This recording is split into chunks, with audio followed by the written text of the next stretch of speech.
Welcome to the all-new Sports Visions. I'm DJ Jones alongside my good friend and traveling partner, Dale Williams. How are you, sir? What's up, player? Hey, man, we are finally here. It's official.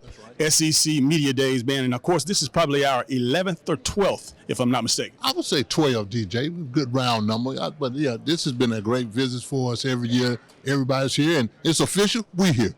Absolutely. Coming up in just a little bit, we'll have an opportunity to talk about the commissioner and his State of the Union for this 2019 season. We'll also talk about what's going on in, of course, the world of the SEC as we hear it here at the SEC Media Days. We have several storylines, DJ. We get to talk to some of our good friends, from the Tony Barnharts to the Fine Bomb. We got a lot of information that we're going to bring back to you. All that and more coming up next on Sports Visions. People know Aflac, but not what they do. So we're answering their questions. Aflac is auto insurance, right? No. Is it homeowner's insurance? No. Is it duck insurance? Nope. Do they pay me money directly when I get sick or injured? Yeah! Aflac! You got it! You know Aflac. Boom. Get help with expenses health insurance doesn't cover. Get to know us at aflac.com. Smoke in the sky and fire in the air. Desire burns between them. Lead your way, sing your song. Moving every day, going further on. No matter who you cheer for, we're all fans. Great tailgates start at Academy Sports and Outdoors. Right stuff, low price every day. Welcome back to Sports Visions, Dale. I tell you, you know what? Reporters from all over the country come to Birmingham, Alabama only because the SEC is the most dominant football conference in all of America. And I tell you, from the day one, the first time we came to a media day to this one now, I think it is the 12th. Right.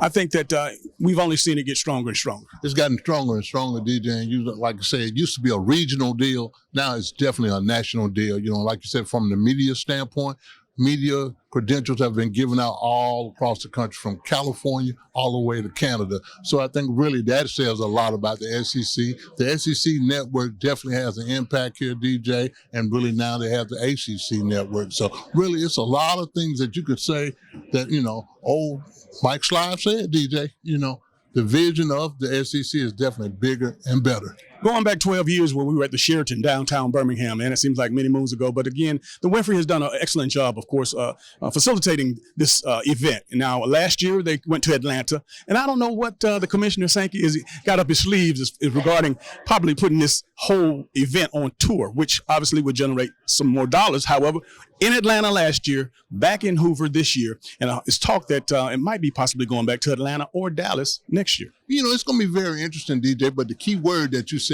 just shopping this thing, touring, this SEC Media Day is definitely tour-worthy. Everybody in the country want a little piece of this. I've heard, like we said, we've heard Dallas, we're going back to Atlanta. It could go to Houston. It could go to Orlando. So really, I think shopping it around is good for the SEC, but I think one of the biggest things about it, DJ, it is a great event. Event indeed, but certainly a revenue generator. And again, when you talk about going on tour to those cities, as you mentioned before, it makes sense, obviously, because every year you're looking to up the ante. You're looking to make more money. You're looking at more ways to bring in revenues. And I'm sure that just like the NFL draft, just like the NBA All-Star game, just like the Super Bowl, moving it around, having the cities to bid on this event, that's something that I'm sure that the SEC can definitely cash in on. It's going to be big, DJ, because I think really if you do put it on tour, you're shopping the SEC around. And again, the SEC is not a regional conference anymore. It is a national conference. And like you said, you start talking about Orlando, Dallas, Houston, Atlanta. You got places, St. Louis. You throw St. Louis in the market. They got some major media markets that the SEC affects a whole lot. Well, day one, obviously, the crowd is here, as they always are when we come up here. But, we always want to know and always want to think that Nick Saban is always going to be the rock star. However, I think that the fans are fired up, of course, on day one because Dan Mullen is coming in and, right. Orgeron, the old Cajun from LSU. And so we'll have an opportunity to see and pick over the next few days. It really, man, it is a star-studded event, man. And like I said, when you start talking about the coaches, you start talking about the ADs and really the faces of the SEC, great people, the ESPN people will be here. All of their people are here. And really, it's probably the hottest event in this whole entire week. In closing, by the way, congratulations and thank you, Commissioner Swanky, for an awesome event. We'll be right back after these messages. At Moe's, we've always been real Southwest. And we're proud of it. It's in our name after all. And we've always been real people, using real Southwest flavors, making real Southwest eats. And we've always built every burrito right on the line, fresh, just for you. Real, fresh Southwest. Welcome to Moe's.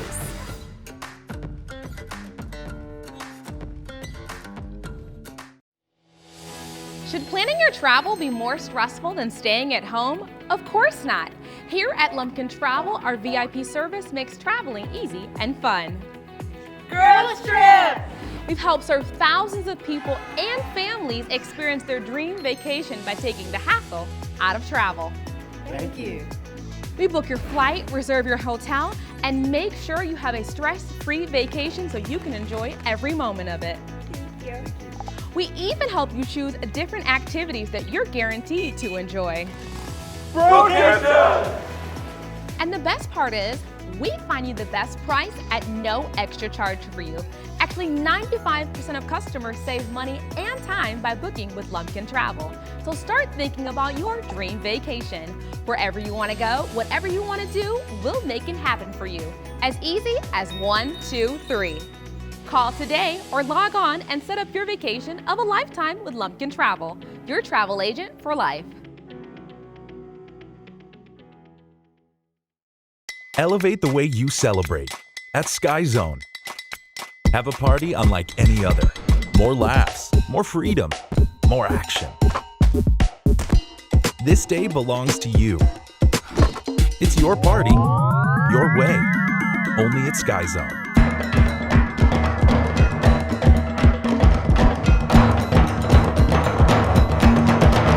Call or visit us online today.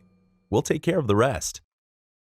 And welcome back to Sports Vision. I'm joined by Tony Barnhart, SEC Network's college football analyst. And Tony, it's good to see you again. So I know it's football season. Partner, we're still here. How about that? That's a good We're thing. still here. Now this is your, what, how many years? 33rd. 33rd. 33rd. Wow, that's Started big. when I was a small child. So. Oh, watch out. All right, let's get right down to it. You know, every year we got to ask you these same questions, but you always get a pretty good spin on it. So tell me on some of the storylines in the SEC is going to be this year. Well, I think obviously the number one storyline is, can anybody unseat Alabama and Georgia? When we get to the end of this event, the media is going to pick Alabama to win the West and Georgia to win the East, just like they did last year. And can anybody unseat? So that, to me, that's number one. Number two, we've got this is, I think, the year of the quarterback in the SEC. We've got 9 quarterbacks here at SEC Media Days. That's a large number. And I think we're going to get incredible quarterback play. And I think after that is we have all 14 head coaches are back at this event from last year. That's very unusual. Will we stand here a year from now and will we be able to say the same thing? Okay. I don't know. Well, let's stay right there. Who's on the hot seat then? What coaches are on the hot seat? Well, I think you start with a situation at Auburn in a sense that I think Auburn's going to have a really good football team if they get good quarterback play out of the two. We got a freshman and a redshirt freshman, and if their offensive line gets better. But listen, they're way overscheduled. I mean, they're playing. You know, they're playing Oregon. They're playing everybody in the SEC West, and if you're Auburn, who would you not want to play in the SEC East as your crossover games? Georgia and Florida. Well, guess what? They play them both. And so I just think Auburn is a good team that's way overscheduled. 7-5, 8-4 to me at best. You know, Tony, you've been around a long time in the SEC football. Talk to me a little bit about and give me your take on this transfer portal. Well, first of all, it's here to stay. So we can all fuss about it and complain about it all you want to, but it's not going anywhere. The players needed more freedom than they had. and sometimes you got to know what to do with that freedom because sometimes you don't handle it well. And what breaks my heart is there are guys who are still in that transfer portal who haven't found a place to land, and that is very discouraging. But I think the coaches are going to have to learn how to manage it. I think the NCAA's got to do a much, much better job of deciding who gets a waiver to play right away and who doesn't get a waiver to play right away. And so I think there's still a lot of work to do. It wasn't handled well in the beginning, but it is here to stay. And if you're a coach, you got to monitor that thing every day because a lot of people are going to be getting their backup quarterbacks out of that transfer portal.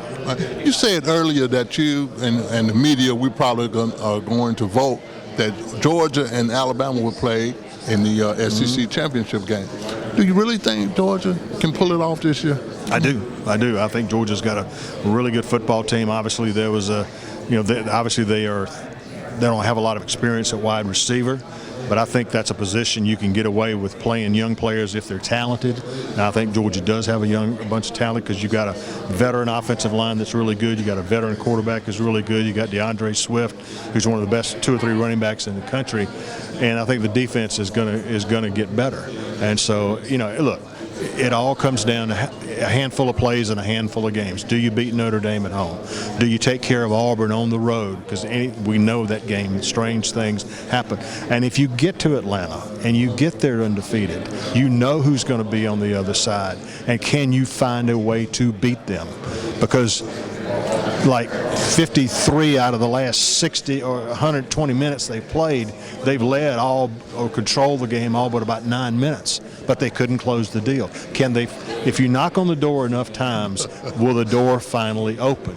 Will you finally kick it down? And I think this Georgia team is a team that can do that. Okay, now let's get down to the national championship. Give me your top 5 that'll be in the playoffs this year. Well, I do it by conferences. All right, I think if Georgia and Alabama are both undefeated if they play in Atlanta, they're both undefeated. If it's a good game, I think both teams have a chance to get in. Obviously, Clemson is going from the ACC. The Big Ten, I believe, is going to be Michigan. The Big 12 is going to be Oklahoma.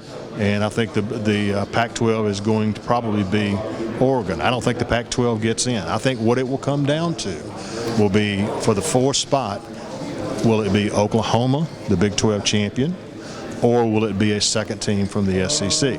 And I think it's all about how the final records shake out. But I think that some combination of those teams will be your Final 4. All right, SEC Network's college football analyst Tony Barnhart. We'll be right back in a moment. Hello, everybody. I'm DJ Jones. You might know me from my athletic career at Carver High School at the University of Georgia or my sports broadcasting career. I know a lot of people. But when it comes to an attorney I trust, I call Forrest B. Johnson. I'm Forrest Johnson of Forrest B. Johnson & Associates. And I want to let you know how proud we are to be a part of your community, a part of the Columbus community and the Phoenix, Alabama community. Consider us first. When you or any member of your family has been involved in an automobile accident, remember, car wreck, get a check. Call now, 706-223-5380.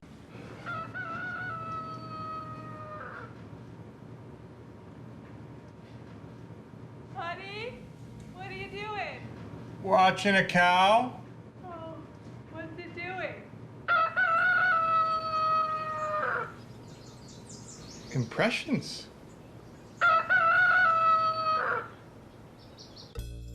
Power up your morning with a new 300-calorie egg white grill. Only at Chick-fil-A. People know Aflac, but not what they do. So we're answering their questions. Aflac is auto insurance, right? No. Is it homeowner's insurance? No. Is it duck insurance? Nope. Do they pay me money directly when I get sick or injured? Yeah! Aflac! You got it! You know Aflac. Boom. Get help with expenses health insurance doesn't cover. Get to know us at Aflac.com. Welcome back to Sports Visions. Joining me right now is one of my all-time favorite guys. He was my frat brother. He's my teammate, my classmate at the University of Georgia. And, of course, to this day, we stay in contact. I'm so proud of him and what he's been doing throughout his career. After leaving the University of Georgia, Scotty has been not only a professional football player, but now he is one of the top sales managers, sales directors in the country working with the SEC Network. Man, it's always good to see you, man. Good to see you and Dale. And I'm glad I was able to make it down here again this year. I know you sent me a text message earlier asking me where I was, but I was on the way, man. And good to be here and good to see you and Dale. Handling things, doing some business. Man, I know that the folks out there really don't understand the dynamics of obviously what goes on behind the scene. They see all the talent and they see all the bright lights, but give them some kind of indication or understanding of how much revenue you help bring to this particular network. Well, I don't want to give any numbers. I think we've kind of seen the checks that have been written to the schools, so it's pretty good. But man, we're behind the scenes. We're driving revenue for the network, for ESPN, and for the conference, and we're getting our fingers dirty back there, creating deals and opportunities, and using the content that we have in terms of the athletes, you know, football and the women's sports and all of the Olympic sports, to just create special opportunities for advertisers to come in and partner with the SEC network and do some things that are just a little bit out of the norm from traditional spots and dots. And so we try to create integrations and try to create ownership opportunities for them to come in and promote their product and their brand. Not only is the SEC Network celebrating obviously their 5th anniversary, but this 150th year of college football, and again, making a big deal. We had an opportunity to talk with one of our former teammates, Herschel Walker, and you know, he gave us some props on the stage there, talked about how good of a basketball player you were, and of course talked about me playing quarterback back in the day. But you know, having a guy like that and playing in an era like we did, man, I mean, it's special. This is stuff you read about. Okay, have an opportunity to play with Herschel Walker, play on 3 SEC championship teams as well as a national championship team. You know what, man? They say timing is everything, and we didn't know what we had coming, but we knew we had some special people, some special athletes like yourself. Could have played quarterback, could have played virtually any other position, any other skill position, could have played wide receiver. And we had so many athletes like that came in on that class. That's part of what made us so special. And then to hear Herschel talk about it in there just now, man, it just makes me laugh because, you know, it was a long time ago. He can still do some of that stuff. I know I can't, but it was good to hear it, man. And we just fond memories of that class, which is a part of this 150 college football. Yeah. While we're talking about that particular era, I have never asked you this question, or at least I don't remember asking you this question, but the herald athlete that you were coming out of Charlotte, North Carolina, how in the world did you escape the Carolinas? Yeah, it was pretty tough. Take you back, even before I came out, my brother was 3 years older than me. And virtually every major college in the country and those head coaches came through our door. I think at that time, the Carolinas was still a little bit more leaning towards basketball, and some of the athletes were thinking, well, if it's not basketball, we're going to go outside of the athletic ACC and probably try to play football elsewhere. At that time, my brother was like, okay, I'm leaving. He went to Arizona State. Those same people were recruiting me, and I said, okay, if I'm going to play basketball, I'll stay in the Carolinas. And I had some opportunities to sign and go play college basketball, but most of them really wanted me for football. And once I determined that I was going to play football, I said, you know what, I'm going to go somewhere that's heavy in football tradition and try to do something there. And as I would see you and Herschel and others from that class on recruiting trips, and kept asking, and people kept saying, Georgia, Georgia, Georgia. I'm thinking in my mind, if we get him, if we get DJ, if we get this cat, we get Melvin, we get Freddie, holy smoke. Hey, here I come, Georgia. Lastly, I want you to talk to some of those young folks out there, because again, you know, football was a great avenue for us, but you know, there's so much more and many more ways to get involved in the sport, other than playing. Talk to them about opportunities and some of the things that they should look for. Right. Well, first of all, education, and then after education some more. And then create a game plan of what you want to try to do, because you can be on all sides of this media industry. You can be behind the camera, you can be in front of the microphone, you can be talent, and you can work behind the scenes on the financial side. You can be on the sales side as myself. But I think it's important to just create a game plan Reach out to your what I call your circle of influence, people that are connected in the industry that can give you a hand or some assistance in trying to achieve your goals, and then go for it, man. And I think anything can be achieved. Scotty, I'm proud of you, man, and Yes, I look sir. forward to hanging out with you this season. Absolutely, man. All right, don't go anywhere. We'll be right back. Kingdom Plug presents HBCU Culture Weekend and the Battle of the Bands at Serene Stadium in Greenville, South Carolina. The Fan Fest begins Friday, August 23rd, featuring the hottest HBCU step show and live concert with Jacqueline Carr and special guest Bernard Williams. Saturday, August 24th, the Fan Fest continues with the block party and college and career fair, followed by the main event, the HBCU Culture Battle of the Bands, featuring South Carolina State, Benedict College, Fort Valley State, Alabama State, Talladega College, and North Carolina A&T. Showtimes at 6:30 p.m. For $20 early bird tickets and hotel info, go to hbcuculture.com. Let's do it for the culture.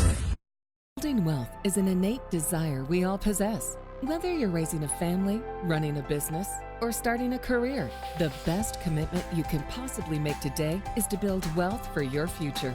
Now, more than ever, our innovation teamed with a personal approach to building wealth is the win we both are striving for. Trust in our commitment to help get you there. Citizens Trust Bank, a relationship you can bank on. Member FDIC. E&S Men's Clothing Warehouse has been your most trusted name in men's fashion for more than 50 years. We've offered the area's best selection of top quality, name brand suits, accessories, and casual wear at the most competitive prices around. Customer service is our top priority. We're the professionals generations have trusted for the best quality and absolutely the best deals. We are E&S Men's Clothing Warehouse. We are simply the best. I sit here and I look at the three of you. I would want to hear stories for days. So I'm going to try something here. I want to have you tell your best story about what you remember about Archie or about Coach Spurrier. And I just, as you remember him at Florida, coaching your arch rival, of course, not when you were still Georgia. Could it be a story? It can be something very interesting. And Sure. I don't even think Coach Spurrier knew this. Since that was so much competition with Georgia, Florida, and I hear Coach Spurrier talk. He's so competitive. He was always talking bad about Georgia. And you say, man, I don't like Coach Spurrier. Like, I can't believe he's saying those mean things about Georgia. Georgia is a great university. So I didn't like Coach Spurrier. And then I had an opportunity to go to the Tim Tebow's Heisman Trophy. And I happened a chance to meet Coach Spurrier and his wife. And I fell in love with this guy. I said, this is a heck of a man right here, a great coach. And I got where I really liked him. And I even said, I would not be opposed to Coach Spurrier coaching at the University of Georgia. But then I figured. Coach Spurrier might have been opposed. Yeah, I think he was. But that's what was so fun is, and I think that's what today is so great is, you see guys say things and do things and you don't really get a chance to meet them. And you come out here and it shows the public a side of an athlete. You see him on the field and he looks so vicious. He plays so competitive, but then all of a sudden you see him and he's like a bear, like a cuddly bear, and he's a little bit different. But you have those sides that guys may flip and they love competition, and I think that's where I was. And I'm admit I love to win. I don't get where people think you're supposed to lose. No, when you come to this, you want to talk about winning. And as Coach just said, the coaches say the same old thing. And no, I want to see a coach say, no, I come here because we're going to win.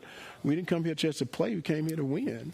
Dari, when I was a player at Florida, obviously we had to beat Georgia to have any chance to win the SEC. And my senior year, they kicked our butts pretty good. And so we didn't win it, the one chance I had there. But so when I became a coach there, fortunately, they weren't all that good. 90 through 94, 5, right through that era, right in there. They had a good team in 92, though, but we upset them. But anyway, we couldn't tell many jokes about Georgia because they're kicking our butts. They'd beat Florida 15 out of 20 times in the 70s and 80s. So we got a chance to turn it around in the 90s and so forth. And a lot of times those little stupid jokes I told, they were just meant for the Gators. Yes. They're the only ones here. But for years down there, we always, would tell the story, why does the St. John River flow north? And it's because Georgia sucks. I've heard that one. So that was one we always told. You've heard that one 1,000 times. So I would actually tell it to the Gators, and maybe the Georgia people would get mad at those little stupid things. It's funny. The thing about Archie, I was going to ask you about. Yes, please. When I see Archie and I see that spring football game they had at Ole Miss back when he was playing in the NFL. So this had to be in 80 what? I just retired like 85, 86. 84. He goes back and plays in tackle at Ole Miss spring game. And one play, he circled the field for about, 15 seconds. And then I think he threw it underhand like he did his famous underhand play. And when I saw him, I said, you got to be crazy playing in a spring tackle game. That was crazy. But he survived it, though, and he's here to talk about it. You take any good clean shots in that game? We got through it. Yeah, I got great memories of both these guys. Of course, Herschel. One thing I remember about Herschel, that first game, it was so much hoopla put him in. I thought, was Mike Cavan calling the plays then? I think he wanted to call the plays. There was so much emphasis on this game, and they put Herschel in. He's going to get the ball. But the first play, they ran a little, it was like he was going to get it on the option, but the option went to the reverse coming around. I said, that's the greatest call I've ever seen right there. But it was fun to watch Herschel play. Steve and I go so far back, right. I remember when Steve came to, he's a little older than me, but I remember it was high school, he came to Oxford, Mississippi to play one time. Mm-hmm. And then in pro ball, Steve was with the 49ers, I was with the Saints. We played twice a year. That's right. So I saw a lot of him there. But then, I just the impact he made on our conference, on the SEC as a coach was just incredible. And then he recruited my son, and we went down to a practice down at Florida one night. It was spring practice, so we went up in Coach Sperry's office, just me and Peyton and he, and we walked right in there, and he said, "Now, Peyton, we don't like Georgia around here." So he gets there where he goes. Well, we didn't like Tennessee very much either. No, that's true. But he went to the right place. We had Danny Warfel there. Yes. Yeah. And I still remember when our recruiting coach said, Coach Peyton's going to go to Tennessee. And I said, well, you know what? That's probably the best place for him because Danny Warfel was at Florida. They're only a year apart. Yeah. And it worked out for both of them. Yeah. Yes. Herschel, I'm curious. Your style of running, we don't see it as much anymore. And, obviously you're unique with your blend of power and speed. Since you were finished playing in the NFL, who has come along through the SEC potentially that you look at and you say, love the way that guy runs football? And not to take anything from any other teams, I've studied Georgia a lot because they've had a lot of good running backs come through Georgia. And you watch, but I'm more interested in guys being an all-around player, and that's one thing I like.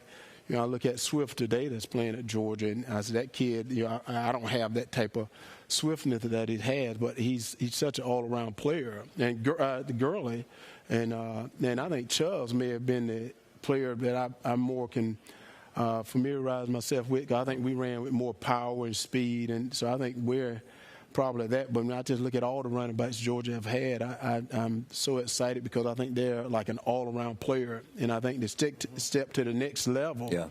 That's what I tell the running backs. I'm like, guys, you just can't be a running back.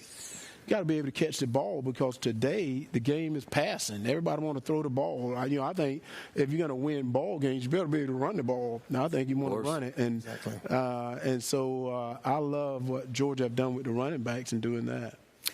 Over the years, you've had to deal with his sons. Of course, not Eli too much because they were on the other side. But what's your best memory of dealing with one of the Manning boys, with Archie, no doubt, in the crowd watching? Well, we're pretty fortunate against Tennessee for some reason. You were. When Peyton was playing, but Peyton's had a fantastic career. Somebody asked me one time about the best pro quarterback that maybe I've seen, and I think it was Peyton, the way he could change the play to the line of scrimmage all the time. As a quarterback coach and play caller, we get all involved in that kind of stuff. And I thought Peyton did that as good, maybe better than anybody. How much have you enjoyed watching those guys still playing? Eli, of course, still playing the game. That's been, sometimes Livy and I just kind of pinch ourselves because it wasn't a plan. We just try to raise kids. We weren't trying to do that, but they enjoyed it. Yeah. They had good coaching along the way. They were probably the best thing. They were able to stay healthy pretty much throughout their careers, so it was a lot of fun. But, this is the SEC network. them playing in the SEC was fun too. Oh, sure it was. Like I said, they didn't have their best games against Florida, but Tennessee had some mighty good years there. Won a lot of games, and Eli's years at Ole Miss were fun. They won 10 games, went back to the Cotton Bowl, first time in 40 years. So that was really fun for our family to experience that. Archie told me a story once, and I don't know if it's true, but I wanted him to tell the story because I said Eli may not have had Eli at one time. His name may have been something else. If that was a true story you told me about Herschel Walker Manning. Oh no, this is a. I thought that was an awesome. They're telling me it's got to be quick because we got Jim. Yeah, oh, go ahead. The Sugar Bowl. Libby was pregnant with Eli, so we asked the other two boys what we want to name this baby coming along, and Cooper said, I think we ought to name him Herschel Walker Manning. And really awesome name. Taking him to practice. That is an awesome name. Georgia practice. I think we need to change it today. Libby didn't go for it, Herschel. Oh, okay. Yeah, that would have been something. Welcome to Moe's! At Moe's, we've always been real Southwest. And we're proud of it. It's in our name, after all. And we've always been real people, using real Southwest flavors, making real Southwest eats. And we've always built every burrito right on the line, fresh, just for you. Real, fresh Southwest. Welcome to Moe's.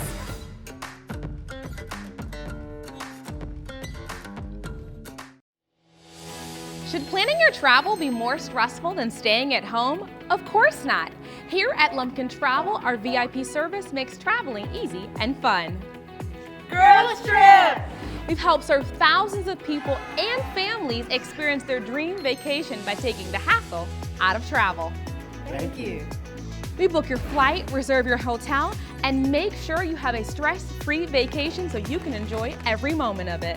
Thank you. We even help you choose different activities that you're guaranteed to enjoy. And the best part is, we find you the best price at no extra charge for you. Actually, 95% of customers save money and time by booking with Lumpkin Travel. So start thinking about your dream vacation. Wherever you want to go, whatever you want to do, we'll make it happen for you. As easy as 1, 2, 3. Call today or log on and set up your vacation of a lifetime with Lumpkin Travel, your travel agent for life. Elevate the way you celebrate at Sky Zone. Have a party unlike any other. More laughs, more freedom, more action. This day belongs to you. It's your party, your way. Only at Sky Zone.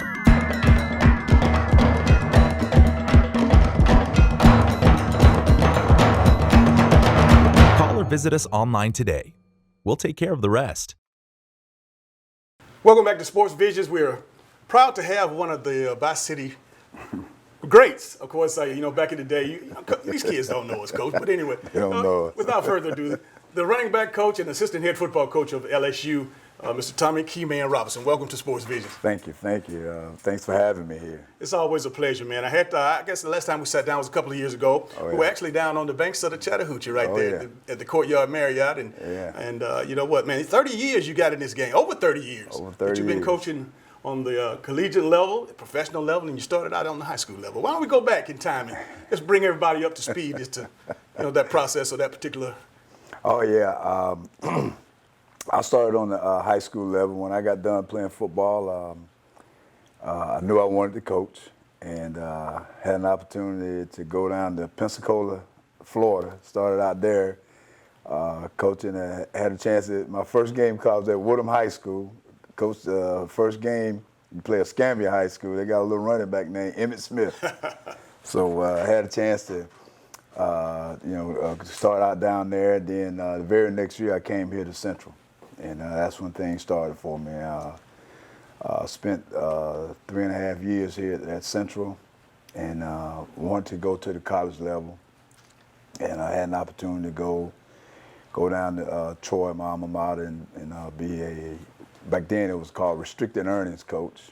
And went to University of Arkansas and as a graduate assistant, and things just started falling in place from there. Had a couple of stints at some school, went on to have opportunity to coach in the professional ranks for a couple of teams and kind of back and forth. So now I'm here at LSU and sitting here with you, man, now. Yeah, man, I tell you, man, it's been a tremendous journey since you were a Red Devil, of course, an outstanding player there, as well as Troy. But, this is the question that I have. Obviously, we, back in our day, obviously, we old school. The millennial athlete today is a lot different than when we coached it or played. But how do you coach? What's the difference? What's the biggest difference you now coaching on this level and how we grew up? Well, when we came up, you with Coach Davis and me with Coach Trey, whatever the coaches said, that was the gospel. That was it. And coaches can coach as hard as they wanted to, and kids would just keep their head down and didn't say anything, just went out and worked harder now. But now it has changed, with all the social media and all the build-up and all the hype that these kids get now, they become a little entitled, if you will. So when we get them on campus, we have to go through what we call a de-recruiting process. We got to get them back down to earth because when they come in, they are so high. Their build-up is so great. So we got to bring them back down to earth and get them back to the point, get them cultivated to the point we can coach them like Coach Wallace Davis coached you and Coach Wayne Trey, coached me, and get them back to that point. But it's a process. And believe it or not, the parents tried to get a lot more involved now than they ever did before. Coach, in addition to that particular situation, when you talk about all of these agencies and these ratings and these systems and these stars, and again, I guess that's part of the reason why they come on campus feeling so entitled when you're a 5-star kid or you're in the top 50 or you're in the top 10 or whatever it is that they have. The thing about it is that recruiting is your lifeline. That's your blood. Right. That's what college football is all about. And everything. If you don't get the kids to play, because obviously that's what obviously keeps your jobs. Right. My thing is, how in the world do you go into the homes of parents? Mm-hmm. And I know you have to do this a lot, but if you got a kid on campus that's already, maybe he's not, an upperclassman yet, but he's playing and he's doing well, and then you got to go in and get the next 5-star, the same position. Right. How in the world do you do that? I know that some coaches has done it well. Obviously, Nick Saban has done it for a long time, and how do you approach that? Well, now it's no longer a 4-year deal. It's more when you get an athlete like that, it's going to probably be a 3-year process. So the one thing you have to do, the one thing that's important to me is I gotta have this kid as close to graduating from college as possible within 3 years. And because the good ones are probably going to stay 3. They're 3 and done. So when you go in that home, you tell, well, this kid's going to be here. You recruited 2 5-star left. Well, that kid's going to be here for 3 years. And when you get there, he has 2 years left. And so, the process continues. But, one of the things you got to let the parents know. The parents have to know that you had a kid's best interest at heart, and you're going to give that kid a chance to graduate or come as close as possible within 3 years. And there's a lot of other pitches that you use, but you're absolutely right now because of all these organizations, all these recruiting companies, it's blown recruiting up so much right now, and we have to deflate all of that when we go into those homes. Another part of our old school recruiting is that, once upon a time, the coach would come into the area of a prospective prospect, and he might get in touch with some letterman or some of the boosters in the area. Right now, that game has changed. You guys get in and out, and nobody even know you're in town. Well, you can't. You got to be so careful with that. I know, you being at coming from University of Georgia, and here in Phoenix City, Columbus area is it's tough because there's a lot of great players in this area, in the Bi-City area. But you got to be very, very careful with it, and you just got that part you have to stay away from because the NCAA is really coming down hard on us and trying to make everything an equal playing field, if you will. So, some schools, boosters are stronger than others, but they're trying so hard to make it equal, so you got to stay away from that stuff. Coach, I know another thing that has changed is the money, finance as far as the coaches. I mean, you got defensive coordinators and offensive coordinators making over $1 million now, and I know when you started out way back when, it was nowhere near that. The head coach didn't make that kind of money. I'll tell you what, the first full-time job that I got in college, I made $20,000 at Utah State, and they gave me a raise, $5,000. I made $25,000. I was like, oh man, I'm doing good here. And I remember being at the University of Arkansas. I was a graduate assistant, and I was working with a guy named Houston Nutt. I remember. And Coach Nutt was making $48,000 at that time. Wow. I said, boy, if I can ever get to that, if I can ever get to the point where I can make $48,000. But yeah, it has changed. Everything has changed. They're paying coaches. They're paying coaches a healthy salary, and with that comes expectation. So you're expected to do the job. There's a lot of hours involved. It's a lot of stress on your families. You got to have a wife that, if you're married, that understands. And there are times when sometimes you sacrifice some time with your kids, and all that comes into play. So you have to ask yourself, is this what I want to do? Because there's going to be a lot of time involved. They compensate you, but still there is a quality of life that you still try to have, along with all the time and effort that goes into being a college coach. You coached in the NFL as well as you're at LSU now. What's the biggest difference? You hear a lot of different things, but you've been there, you've done that. What's the biggest difference between college and professional? Recruiting. Okay. No bar. Recruiting, because football is football. We run the same plays. We teach the same thing. I don't coach running backs any different in college than I did in the National Football League. But recruiting, we can go out and we can go draft a kid in the NFL. We can, evaluate a kid. Evaluation is still the same. Evaluate a kid and say, hey, look, we need to take this kid in the first round, this kid in the second round, what have you. But, and we get it done. If we don't get that kid, we get the next kid. And we can do that over the course of a weekend. But in college, recruiting is 365 days a year. It never stops. It never ends. And recruiting has become so intense now that if you're not looking at 10th graders, you're almost behind in the game. If you don't know what's going on, especially a kid going into his junior season, you got to know. So it never stops, and it's so intense, and it's very, very, very competitive. So you got to keep finding that little edge. Coach, you mentioned earlier that social media is a big part of this millennial class and these kids in recruiting. Obviously, I see where you guys have to, you have to Instagram and text and. Oh yeah. And I mean, how do you guys manage all of that? It's tough. It's hard because you have to manage your social media, the aspect of it, because that's where the kids are.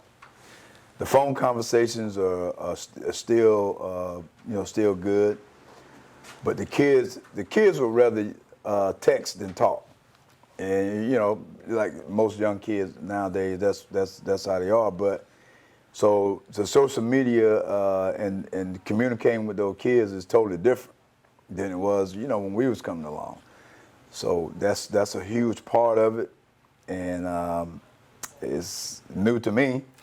Because I'm not a big social media guy, but that's part of it. Coach, lastly, I want to ask you again. Obviously, these people that are watching this show right now, they have no idea. You mentioned recruiting is 365 days of the year. So it's just everything about college football. Give them an idea of what your schedule is like from the start to the finish. I mean, you got a couple of weeks, and you're here in town now because this is a short period of time that you have to relax with your family. The NCAA gave us this time, but let me explain that to you. Okay. When we'll go back here and we'll get started here in July, end of July.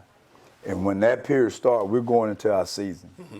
The season is every day, is 7 days a week.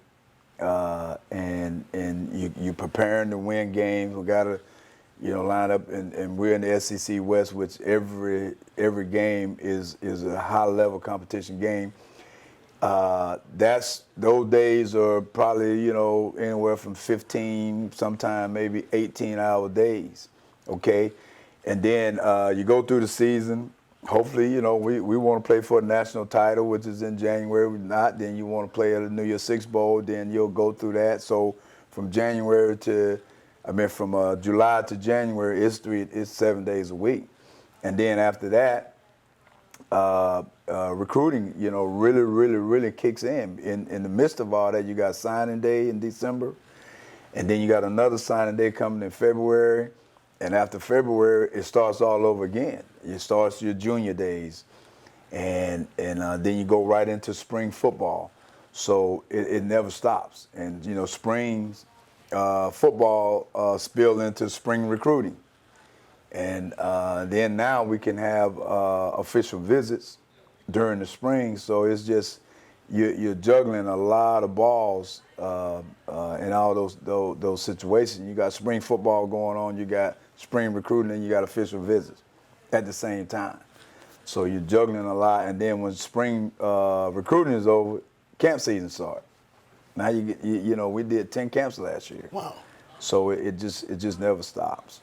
Well, Coach, we certainly appreciate that you were able to fit us Appreciate in here, you man. having And me, man. again, that was a lot of good information. I know that the community would be really appreciative of all that information. We'll take a short break. This is Sports Visions.